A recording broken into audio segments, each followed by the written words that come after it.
Imagine waking up in the morning, but not because of an alarm, because there is no alarm. You do not have to rush to work. No boss is waiting for you. You have no schedule, no salary, no deadlines, no Monday, no vacation, no resume, and no strange feeling of guilt for simply sitting and doing nothing. You open your eyes, look at the sky, hear the crackling of the fire, and ask yourself the question that feels most unusual to a modern person. What do I want to do today? Sounds like a dream? And now the strangest part. For ancient people, this was not a dream. This was normal life. For most of human history, people did not have work in the way we understand it. There was no office, no shifts, no weekly schedule, no just survive until Friday. No person who bought your time in exchange for food or money. And this is where a question appears that almost feels dangerous. If ancient people had no jobs, what did they actually do all day? Did they just lie around near the fire? Wander through the forest? Get bored? Try not to die every minute? Or were they maybe freer than we want to admit? Because we are used to thinking like this. Ancient life was terrible. People were always hungry, running from predators, freezing, suffering, and fighting for survival all day long. And we, modern people, live better because we have jobs, schedules, money, food delivery, and warm apartments. But if you look closer, the picture is not that simple. Yes, ancient life was dangerous. Disease, injuries, cold, hunger, predators, all of that was real. But that does not mean every day of an ancient person's life looked like an endless disaster. In fact, many ancient people had something we desperately lack today: time, a lot of time, not free time after work when you are already tired and just want to lie down. Real time, time without clocks, without schedules, without someone else controlling it, without the feeling that every minute must be turned into something useful. An ancient person did not wake up thinking, I need to be productive. He woke up with a different thought. What does the group need? What does my body need? What is needed today? And that is a huge difference. First, it is important to understand this. Ancient people did not work 8, 10, or 12 hours every day. Their lives were not built around constant labor, but around tasks. If there was enough food, there was no reason to run through the forest all day. If yesterday's hunt was successful, today you could stay in camp. If there were berries, roots, nuts, or fish nearby, the day could be calm. If a spear needed to be made, a person made a spear. If clothing needed repair, they repaired it. If water was needed, someone went for water. But no one stood over them with a schedule and said, from 9 to 6, you must be busy. An ancient day was not empty. It was flexible. This is hard for a modern person to understand because we live in a world where being busy has almost become a religion. If you do nothing, you feel lazy. If you rest, your brain whispers, you could be doing something useful. If you have a free day, you often fill it with tasks anyway. Ancient people did not have that problem. They did not have to prove that they deserved to live. They simply lived. But that does not mean people did nothing. On the contrary, their days were full of things to do. Those things were just different. Morning did not begin with an alarm. It began with the body. People woke up when it became light, when others started moving, when the fire needed attention, when a child needed feeding, when the camp needed checking, or simply because sleep had ended. Someone added branches to the fire. Someone checked whether the embers were still alive. Someone ate leftovers from yesterday. Someone talked. Someone decided whether today was a day for hunting or gathering plants. There was no strict plan. There was shared understanding. If the camp had little food, they needed to go search. If there was enough food, they could do something else. If the weather was bad, it was better not to risk it. If someone had seen animal tracks, the hunters could go check them. If children were hungry, adults looked for easy food nearby. Ancient life was not chaos. It was a constant conversation with nature. The forest, the river, the wind, tracks, smells, the season, animal behavior. All of this was their calendar. They did not look at a weather app. They looked at the sky. They did not check a schedule. They checked tracks. They did not ask what day of the week it was. They asked where the food was now. One part of the group could go to gather plants, berries, roots, nuts, eggs, or honey. This was important work, even though we often imagine ancient life as only hunting. In reality, gathering often provided a lot of food and was more reliable than hunting. A hunt could end with nothing, but plants, if you knew the places and the season, were often nearby. But gathering food was not just walking around and picking everything you saw. You had to know what was edible and what was poisonous, which roots could be eaten raw and which needed to be cooked, where the right plants grew, when berries appeared, where bees lived, what tracks animals left, where water was, which leaves could heal pain and which could kill. This knowledge was built over years. Other people could go hunting. But hunting was also not like in movies, where a person with a spear simply runs at an animal and wins heroically. Real hunting required patience. You had to look for tracks, understand whether they were old or fresh, look at broken grass, feel the direction of the wind, know where an animal drinks water, know where it will run if it gets scared. Sometimes a hunt lasted several hours, sometimes all day, sometimes people came back with nothing, and that was normal. Ancient people did not control the world, they negotiated with it. If the prey was large, one successful day could feed the group for a long time. Then the following days did not have to be spent on the same difficult hunt. The meat was shared, some was eaten right away, some was dried, some was smoked, some was preserved if the cold allowed it. And this is where the most interesting part begins. When food had been found, the day did not become empty. People did what we often call not work today, even though it was actually life itself. They repaired tools, sharpened stones, made new points, scraped hides to make them soft, wove baskets, made ropes, cooked food, looked for dry branches, dried meat, cleaned the area around the camp, watched children, taught the young, told others where the dangerous places were, showed how to hold a spear, explained which berries must not be eaten. All these things were important, but they were not work in our sense. Why? Because a person did not do them for a boss, a salary, or a report. They did them because the life of the group, their respect, and their own comfort depended on it. If you made a good spear, people valued you. If you could find water, people listened to you. If you knew plants, people came to you for advice. If you told good stories, people gathered around you by the fire. If you were generous, people shared with you. If you were lazy and greedy, people noticed that too.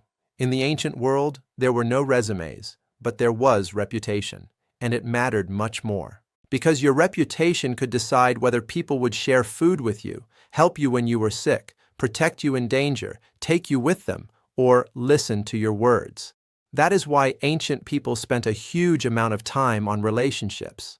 To us, this may sound strange.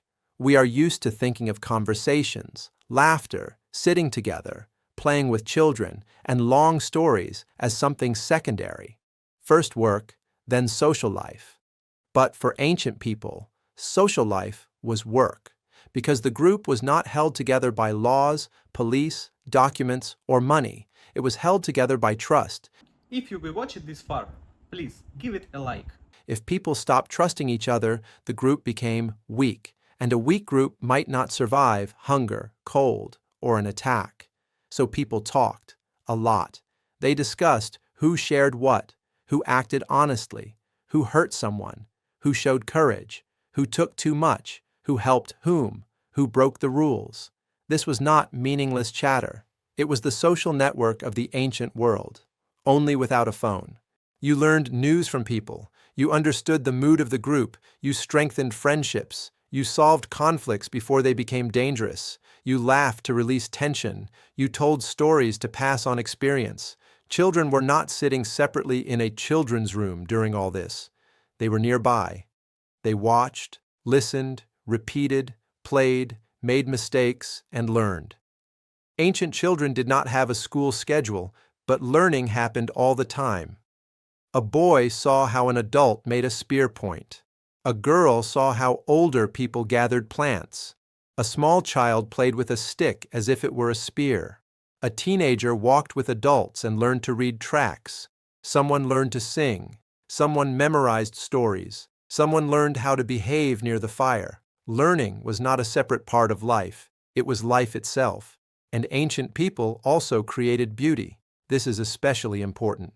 If ancient life had been only an endless fight for survival, people would not have had time for jewelry, drawings, music, and strange, beautiful things that did not help them get food right away, but they made all of it. They painted animals on cave walls. They made jewelry from shells, bones, and teeth. They carved patterns. They created small figures. They made flutes from bones. They decorated tools, even though a simple tool could work without decoration. Why? Because humans cannot live on food alone. They need meaning, they need beauty, they need to show, I am here, I can do this, I remember, I see the world not just as a place where I must survive, but as a place I can understand and decorate. Imagine an ancient person sitting for hours by the fire, carefully drilling a tiny shell to make a bead. It is not needed for hunting, it will not stop a predator, it will not keep anyone warm at night. But he does it anyway, because even in the ancient world, people wanted to look beautiful. They wanted to be different. They wanted to give gifts. They wanted to belong to the group. They wanted to wear a sign that meant something. A person without a job did not become empty. He became a creator. When the sun began to set, the day changed. Daytime tasks slowly ended. Those who had gone out for food returned. Someone brought prey. Someone brought plants. Someone brought news. Someone came back with empty hands, but with useful tracks remembered in the mind. The fire was lit or made stronger. Food was prepared, food was shared, and the evening may have been the most human part of the day, because around the fire, stories began. During the day, conversations were often practical. Where are the tracks? Where is the water? Who saw an animal? What needs fixing? But at night, conversations became different. People remembered ancestors. They spoke about spirits. They explained why certain rules must not be broken. They scared children with stories that actually taught caution. They laughed at funny events. They talked about faraway places. They passed down knowledge through stories. A story was an ancient school, an ancient movie, an ancient internet, an ancient memory. And while a modern person turns on a show after work, an ancient person became the show for the group. He told the story. Others listened. And in those stories, culture was born. But did they rest? Yes, and maybe more than we think. They sat in the shade, looked at the fire, lay down, napped, played with children, laughed, stayed silent, watched clouds, listened to birds, made things with their hands, checked each other's hair, simply stayed close. Modern people often do not know how to simply be. They need a reason. I rest because I am tired. I walk because I need steps. I meditate because it is useful. I talk to people because I need to maintain connections. Ancient people did not have that inner rapport. They could simply sit, and it was not considered a waste of life. Then the great change happened. People began growing plants and keeping animals. Farming seemed like a great step forward, and in some ways it was. It made it possible to feed more people. People began living in one place. Villages appeared, then cities, then crafts, then power, then taxes, then schedules, then jobs. But this gift came with a trap. When there was more food, there were more people too. When there were more people, even more food was needed. To get more food, people had to work more, plow more, plant more, pull weeds more, harvest more, store more, protect the crops more, and leaving this system became almost impossible. A hunter-gatherer could stop when there was enough food. A farmer could not simply say to the field, I am resting today. If you do not plant on time, there will be no harvest. If you do not pull the weeds, the plants will die. If you do not harvest, the food will be lost. If you do not store it, winter will kill you. So humans began to live not by the rhythm of the body, but by the rhythm of the field, then by the rhythm of the city, then by the rhythm of the factory, then by the rhythm of the office, then by the rhythm of notifications. And slowly, a person's time stopped belonging to the person. The idea appeared that your day could be measured, bought, sold, and scheduled. Work appeared in the way we understand it. I'm busy appeared. I don't have time appeared. Maybe someday later appeared. And now we have reached a strange place. Modern people work for years to one day receive what ancient people had from the beginning. Waking up without an alarm, spending time with loved ones, sitting by a fire, making things with their hands, walking, talking, looking at the sky, and not feeling that every minute must earn them the right to rest. Of course, we should not turn ancient life into a fairy tale. It was dangerous. There were no doctors, antibiotics, heating, safety, toothpaste, or food delivery. One injury could become deadly. A bad season could bring hunger. Predators were real, cold was real, death was closer. But in one way, ancient people understood life differently. They did not divide it into work and real existence.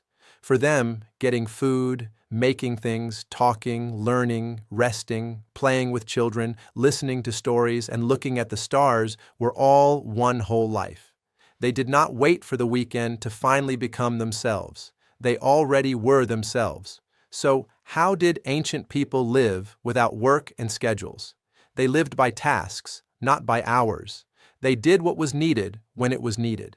They spent less time working, but paid more attention to the world. They depended on nature, but not on a boss. They did not build careers, but they built relationships. They did not fill a calendar, but they filled life with people, stories, skills, and meaning.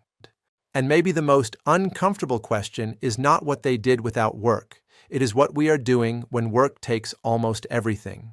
An ancient person looked at the fire and knew the day was not wasted if the group was fed, the children were laughing, the tools were ready, the stories were told, and there were people nearby who would wake up with you tomorrow. But a modern person often looks at a screen after a long work day and asks himself, why am I so tired if everything is supposedly easier now? Maybe we do not need to go back to caves. We should definitely remember this. Humans were not created only to work. They were created to live. Remember that and be happy. Now's the time to subscribe to the channel.